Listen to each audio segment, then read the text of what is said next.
Hello guys, ഇന്ന് നമുക്ക് പുഴ വരെ പോകുന്നൊരു കുട്ടി വ്ളോഗ് ചെയ്യാവേ.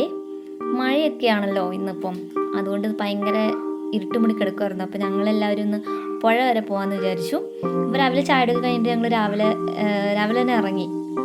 ഉരുള് പൊട്ടിയിട്ടുണ്ട്, അപ്പോൾ പുഴയിൽ വെള്ളം കയറി കിടക്കുമെന്നൊക്കെ കേട്ടെ. അപ്പോൾ ഒന്ന് പോയി കണ്ടേക്കാന്ന് വിചാരിച്ചിട്ട് ഞാനും ശ്രീമോളും ശ്രീമോക്കളുടെ അമ്മയും കൂടി 2 വീലറിൽ തൊട്ടടുത്താണ് പുഴ. അങ്ങനെ പോകാൻ വേണ്ടിയിട്ട് വണ്ടി കയറി. ഇതാണ് കേട്ടോ ഞങ്ങൾ പോണ വഴി. അപ്പോൾ ഇതാണ് പോകുന്ന വഴി. ഒരുപാട് ദൂരമൊന്നുമില്ല പുഴയിലേക്ക്, കുറച്ച് ദൂരം മാത്രമേ ഉള്ളൂ. അപ്പം നടന്ന് ചെല്ലുമ്പോഴത്തേക്കും മഴ പെയ്യാൻ സാധ്യത ഉള്ളതുകൊണ്ടാണ് ഞങ്ങൾ 2 വീലർ എടുത്തത്. അല്ലെങ്കിൽ ഞങ്ങൾ ഇതേ വഴി കൂടെ ഒക്കെ നടന്നാണ് നമ്മൾ പണ്ടൊക്കെ കുളിക്കാൻ പോയിക്കൊണ്ടിരുന്നത്. 2018 ആ വെള്ളം കയറിയപ്പോൾ ഇതൊക്കെ മൂടിപ്പോയായിരുന്നു.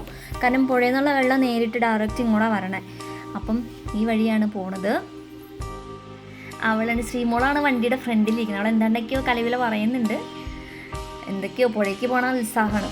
അപ്പോൾ പോണ വഴിക്കാണ് ഇതേ മാമൻ വരുന്നത്, അമ്പാടി മാമൻ. അമ്പാടി എന്നാണ് വിളിക്കുന്നത്, ചിറ്റയുടെ വച്ചാണ്. അവനിപ്പം ടൗണിൽ പോയിട്ട് പോണ വഴിയാണ്. അപ്പം ഞങ്ങളങ്ങനെ നേരെ ഇതേ കാണുന്ന നേരെ ചെല്ലണത് പുഴയിലേക്കാണ് കേട്ടോ. അങ്ങനെ ഞങ്ങൾ പുഴയിലേക്ക് പോവാണ്. മഴയൊക്കെ പെയ്ത് ഇങ്ങനെ നനഞ്ഞെടുക്കുകയാണ്. എനിക്ക് അത്രയ്ക്ക് വലിയ ഇഷ്ടമല്ലാത്തൊരു കാലാവസ്ഥയാണ് ഈ മഴക്കാലം എന്ന് പറഞ്ഞാൽ. നനഞ്ഞ് ചീഞ്ഞെടുക്കണല്ലോ. അപ്പോഴങ്ങനെ എന്താണ് പുഴയിലേക്ക് എത്തിക്കൊണ്ടിരിക്കുന്നു. വേനൽക്കാലമൊക്കെ ആയി കഴിഞ്ഞപ്പോൾ നിറച്ച ആൾക്കാരാണ് കുളിക്കാൻ വേണ്ടിയിട്ട്. കാരണം അത്രയ്ക്ക് നല്ല കുളിക്കാനൊക്കെ നല്ല സൗകര്യമുള്ളൊരു പുഴയാണ്. ഞങ്ങളങ്ങനെ പുഴയിലേക്ക് എത്തുമ്പോഴേക്കും അങ്ങോട്ട് പോയ മാമനും മാമൻ്റെ അമ്മയും കൂടെ ഞങ്ങളെ കണ്ടപ്പോൾ തിരിച്ച് പുഴയിലേക്ക് വന്നു. കണ്ട ഇതാണ് പുഴ. ഇവിടെ നിന്ന് വെള്ളം ഇങ്ങനെ കയറി വരും വീട്ടിലോട്ട്. അത് നമ്മൾ പോണ ആ വഴി കണ്ടല്ലോ, ആ വഴിയൊക്കെ മൂടിയാണ് വെള്ളം കയറി വരണേ.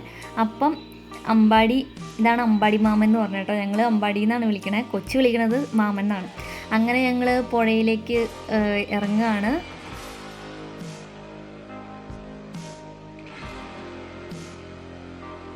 എല്ലാ കൊല്ലം ഈ സമയമാകുമ്പോൾ ഞങ്ങൾക്ക് വെള്ളപ്പൊക്കമാണ് ഗൈസ്. 2018 വെള്ളപ്പൊക്കം എല്ലാവർക്കും ഓർമ്മയുണ്ടല്ലോ.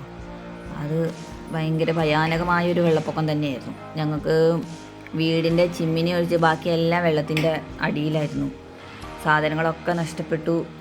പാത്രങ്ങളും ഫർണിച്ചറുകളും എല്ലാം ഞങ്ങൾ സേഫായിട്ട് വെച്ചതൊക്കെ ഞങ്ങൾ പ്രതീക്ഷിക്കാത്ത തരത്തിൽ വെള്ളം കയറി ഒക്കെ നാശനഷ്ടം സംഭവിച്ചു.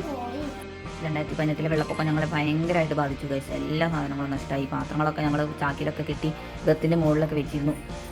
അതുപോലെ ഫർണിച്ചറുകളൊക്കെ ഇങ്ങനെ കട്ടിലൊക്കെ ആണെങ്കിലും ജെല്ലെ കെട്ടിയിട്ടായിരുന്നു. പക്ഷേ നമ്മൾ പ്രതീക്ഷിക്കാത്ത എത്ര വെള്ളം കയറി, അതൊക്കെ വെള്ളം മൂടിപ്പോയി. ഉരുൾ പൊട്ടിയിട്ടുണ്ടെന്ന് കേട്ടപ്പോൾ വെള്ളം കയറി വരുവാണോ എന്നൊക്കെ അറിയാൻ വേണ്ടിയിട്ട് ഞങ്ങൾ വന്നു നോക്കിയതാണ്. ഇതാണ് 2018 വെള്ളപ്പൊക്കത്തിൻ്റെ അവസ്ഥ ഗൈസ്. ഞങ്ങളുടെ വീടാണ് കാണുന്നത്. നമ്മളിപ്പോൾ കയറി വന്ന വഴിയാണ്. ഞങ്ങൾ സേഫായിട്ട് തറവാട്ടിലേക്ക് മാറി. അപ്പോൾ ഓരോ തവണ വെള്ളം എത്രമാത്രം കയറി എന്നൊക്കെ അറിയാനായിട്ട് വന്ന് നോക്കുമ്പോൾ ഉള്ള കാഴ്ചയാണിത്. ഇത് നമ്മളാ പോയ വഴിയാണ് പുഴയിലേക്ക്.